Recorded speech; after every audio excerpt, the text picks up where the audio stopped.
नमस्कार, SBT news में आपका स्वागत है। पेश है 5 दिसंबर गुरुवार दोपहर 1:15 बजे राजस्थान की 15 बड़ी खबरें। सबसे पहले एक नजर डालते हैं आज की हेडलाइंस पर। ईडी की बड़े पैमाने पर छापेमारी, 47 लाख कैश पकड़ा। दुष्यंत चौटाला के 681 करोड़ की ड्रीम प्रोजेक्ट को झटका। बच्चों के पास नौकरी नहीं, मस्जिद खोदने की पड़ी है। दिल्ली मेट्रो की केबल चोरी, सर्विस प्रभावित। आईपीएल की ब्रांड वैल्यू 1 लाख करोड़ हुई। टीमों में चेन्नई सुपर किंग्स सबसे महंगी। और अब खबरें विस्तार से सुनिए। केंद्रीय जांच एजेंसी प्रवर्तन निदेशालय ईडी ने साइबर ठगों के मामले में राजस्थान, दिल्ली, हरियाणा, तेलंगाना, महाराष्ट्र और पश्चिम बंगाल के 7 शहरों में व्यापक छापेमारी की। ये कार्रवाई साइबर धोखाधड़ी से जुड़े मामलों के सिलसिले में की गई थी। बुधवार को ईडी ने जब्त सामग्रियों का विवरण जारी करते हुए छापेमारी के परिणामों को साझा किया।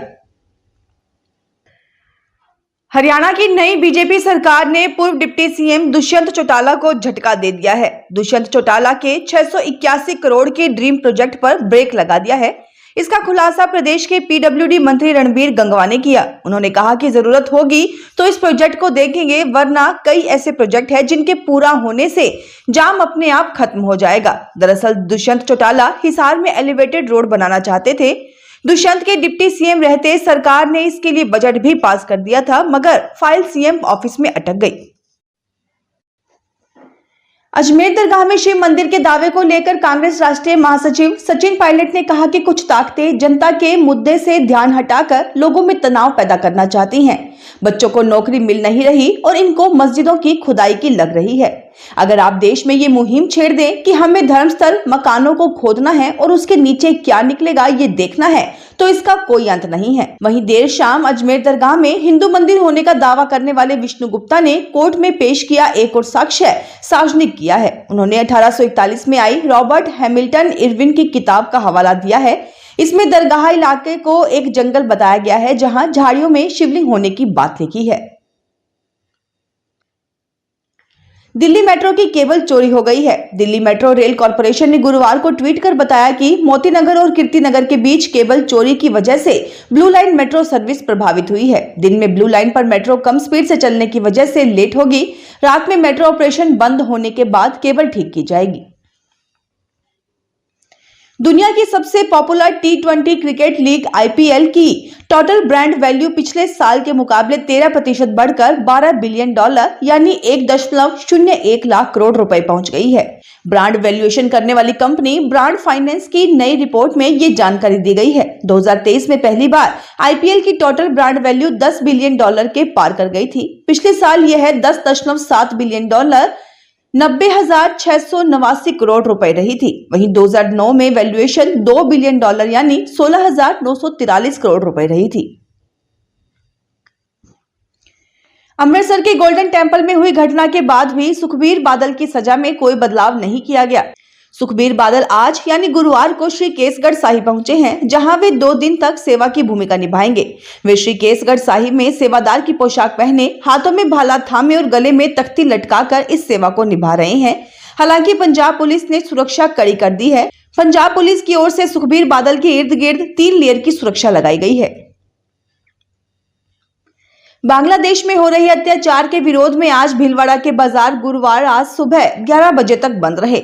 सर्व हिंदू समाज की ओर से आक्रोश रैली निकाली गई और जिला कलेक्टर कार्यालय के बाहर प्रदर्शन के बाद ज्ञापन दिया गया। इस दौरान जमकर नारेबाजी हुई और आक्रोश व्यक्त किया गया।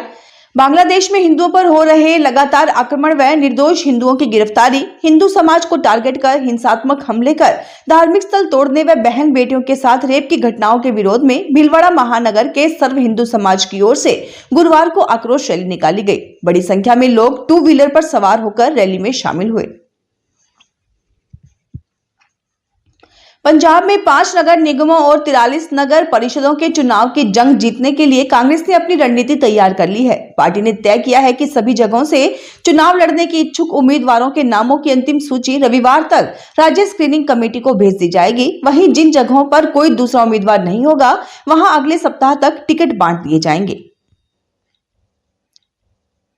अगले 3 दिन में हिमाचल, दिल्ली, यूपी, राजस्थान का न्यूनतम तापमान 2 से 3 डिग्री गिरने की संभावना है। मौसम विभाग ने बताया कि एक दिन पहले बुधवार को मैदानी इलाकों में सबसे कम न्यूनतम तापमान 9.9 डिग्री हिसार, हरियाणा में दर्ज किया गया। अगले 3 दिन में उत्तर पश्चिम भारत यानी हिमाचल प्रदेश, दिल्ली, यूपी, राजस्थान के न्यूनतम तापमान में 2 से 3 डिग्री की गिरावट होने की संभावना है।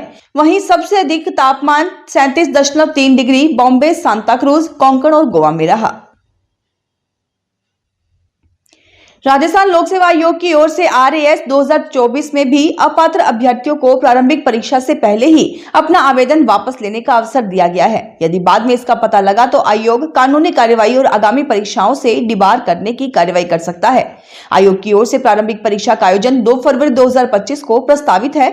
ऐसे में आयोग इस परीक्षा के लिए आवेदन करने वाले अभ्यर्थियों से ही ये जानकारी लेने का प्रयास कर रहा है कि कितने अभ्यर्थी हैं जिन्होंने निर्धारित शैक्षिक योग्यता और अनुभव नहीं होने के बावजूद RAS 2024 के लिए आवेदन कर दिया है। ऐसे अभ्यर्थियों को 5 से 11 दिसंबर तक ऑनलाइन आवेदन विड्रॉ करने का अवसर दिया है। जैसलमेर जिले में बिजली पानी की लगातार चल रही समस्या को लेकर पूर्ववर्ती राजस्थान सरकार में कैबिनेट मंत्री रहे सालेह मोहम्मद ने सरकार पर जमकर हमला किया। पूर्व मंत्री व पोखरण विधायक रहे सालेह मोहम्मद 1 साल में ही प्रदेश की बीजेपी सरकार को फेलियर बताया है। सालेह मोहम्मद ने बताया कि सरकार 1 साल में ही फेल हो गई है।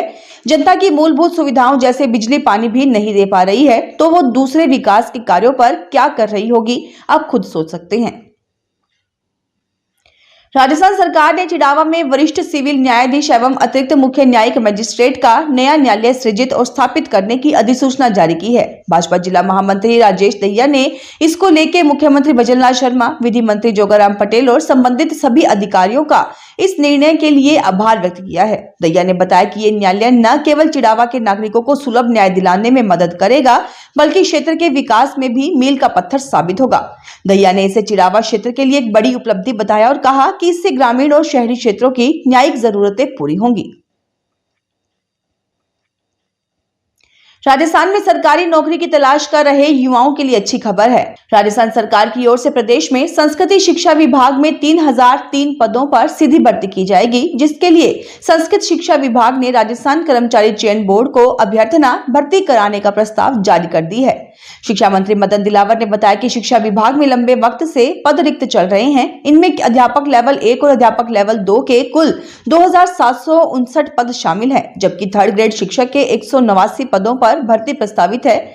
इसी तरह लाइब्रेरियन ग्रेड 3 के लिए 48 पद और प्रयोगशाला सहायक के 17 पदों पर संस्कृत शिक्षा विभाग में भर्ती की जाएगी। वायनाड सांसद प्रियंका गांधी के नेतृत्व में बुधवार को केरल के सांसदों का डेलीगेशन केंद्रीय गृह मंत्री अमित शाह से मिला। मुलाकात के दौरान केंद्र की ओर से वायनाड में लैंडस्लाइड से प्रभावित लोगों के पुनर्वास के लिए 2000 करोड़ रुपए का फंड रिलीज करने की मांग की गई। संसद भवन में 10 मिनट तक चली इस मीटिंग के बाद प्रियंका ने बताया कि उन्होंने शाह से कहा कि राजनीति को परे रखकर वायनाड के लोगों को राहत पहुंचानी चाहिए। पीएम भी वायनाड गए थे, लेकिन उन्होंने कुछ नहीं किया। प्रियंका ने कहा कि हमने गृह मंत्री को वायनाड की स्थिति के बारे में बताया है। बॉलीवुड एक्टर सलमान खान को एक बार फिर धमकी मिली है। बुधवार रात को मुंबई के दादर में एक अज्ञात शख्स उनकी फिल्म की शूटिंग एरिया में बिना परमिशन के घुसा। जब क्रू ने टोका तो उसने सलमान खान के सामने कहा कि बिश्नोई को बोलूं क्या। इसके बाद सलमान की सिक्योरिटी ने उससे पुलिस के हवाले कर दिया। फिलहाल आरोपी से पूछताछ की जा रही है। मीडिया रिपोर्ट्स के मुताबिक वह मुंबई का ही रहने वाला है। दरअसल सलमान खान को लॉरेंस गैंग की तरफ से कई बार जान से मारने की धमकी मिल चुकी है। फिलहाल इस बुलेटिन में इतना ही। फिर हाजिर होंगे और बड़ी खबरों के साथ।